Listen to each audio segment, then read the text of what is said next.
안녕하세요. 나는 변호사다. 김세라 변호사입니다. 우리 형사법 제도상 어떤 사람을 가두는 제도는 크게 체포와 구속으로 나눠져요.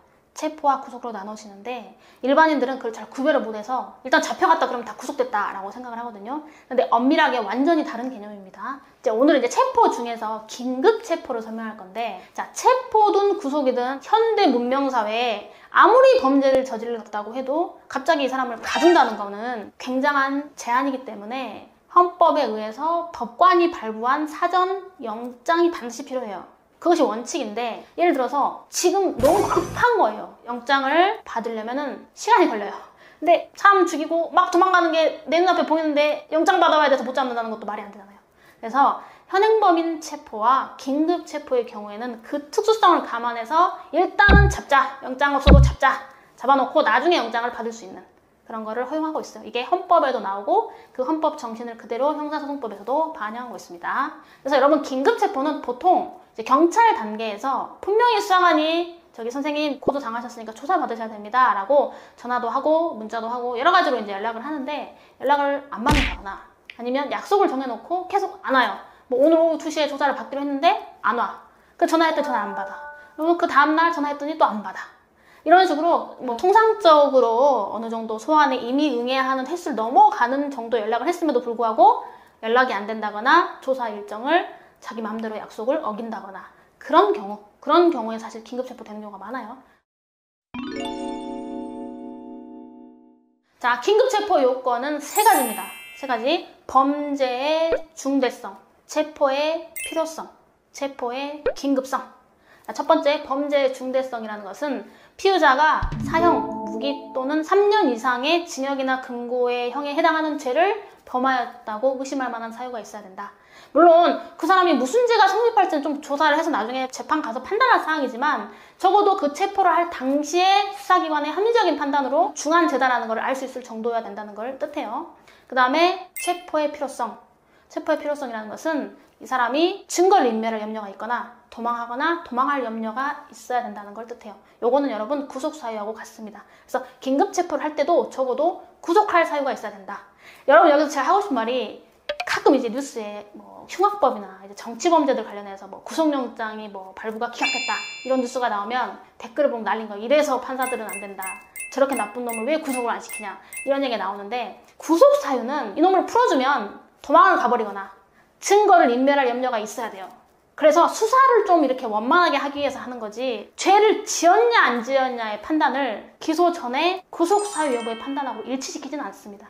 그러니까 예를 들어서 주거가 아주 분명하고 사건 자체가 발생된 지 오래돼서 증거를 산일할 만한 가능성이 전혀 없는 거예요. 이미 다 확보가 돼 있고 이 사람은 뻔히 자기 직장이 있고 직업이 있어서 어디 갈 데도 없고 갈 수도 없어요. 그런 경우에는 구속영장은 기각될 수 있는 겁니다. 이 차이를 좀 이해하셔야 돼요.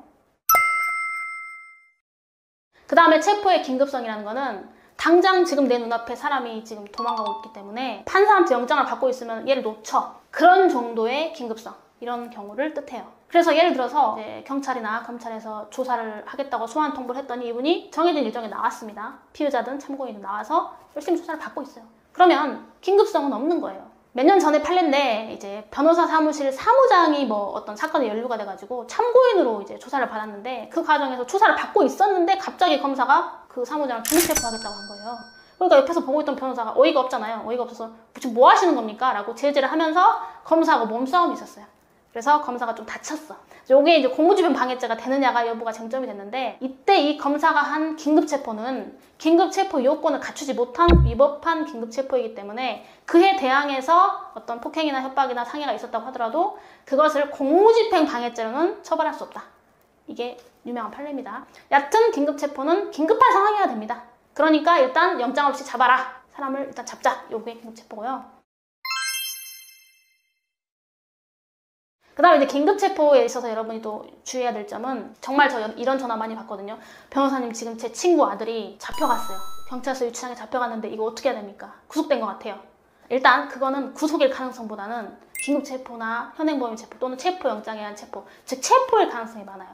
오늘 설명할 긴급체포에 국한해서 본다고 하면 긴급체포의 효력은 48시간입니다. 이틀. 자, 긴급체포는 여러분 효력이 48시간이에요. 그래서 48시간, 이틀만 유치장에 가둬 놓을 수 있는 효력이 있다는 뜻이거든요. 그러면 수사관님이 그날 체포해온, 긴급 체포해온 당일 뭐 오후나 저녁에 조사를 하거나 아니면 다음날 오전 오후에 조사를 하고 이 사람을 풀어줄지 말지를 수사관이 결정을 하는데, 그렇게 중하지 않고 단지 어떤 특별한 이유 때문에 연락이 안 됐던 거지 내 말도 잘 들을 것 같고 조사할 거 다 했고 특별히 문제가 없다라고 판단하면은 그냥 풀어줘요. 그래서 이틀 지나면 집으로 갑니다. 근데 조사해보니까 뺀질뺀질한 것이 분명히 또 나한테 내가 연락을 하면 또 이 사람은 두절되고 어디로 가서 안 나타날 가능성이 있다. 그리고 이상한 행동을 할 것 같다. 그리고 죄도 좀 중한 편이고 또 피해자도 좀 많이 피해를 입었고, 여러 가지를 종합적으로 판단해서 이 사람은 완전히 더 가둬야겠다. 그러면 구속영장을 청구합니다. 이 구속영장을 청구할 수 있는 시간적 한계도 48시간이에요. 그러면 이제 청구하면 검사가 또 검토해서 법원의 신청 여부를 검토하고 법원에서 구속영장까지 발부할지 말지를 결정하게 되는 거예요. 그래서 여러분 이제 전화 옵니다. 변호사님, 제 친구 아들이 잡혀갔다. 구속됐다. 어떡하냐. 근데 그렇게 말하는 구속의 10중 8구는 체포예요. 긴급체포. 특히 긴급체포, 현행범인 체포가 많아요. 긴급체포는 48시간, 48시간 이내에 풀어줄 것 같으면 굳이 그 단계에서 변호사 선임까지는 필요가 없을 수도 있어요.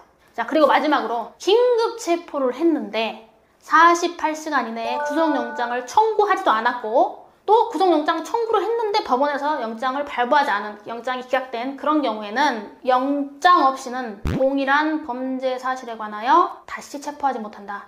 이게 이제 그 유명한 재체포의 제한이거든요. 그래서 한 번 사람을 잡았으면 확실히 판단을 해라. 다시 또 영장 없이 긴급체포의 형태로 동일한 범죄 사실에 대해서는 체포하지 못한다. 다시 또 체포를 하려거든 영장을 받아가라. 이런 제한 규정입니다. 요거는 이제 사실 수험생분들한테 중요해요.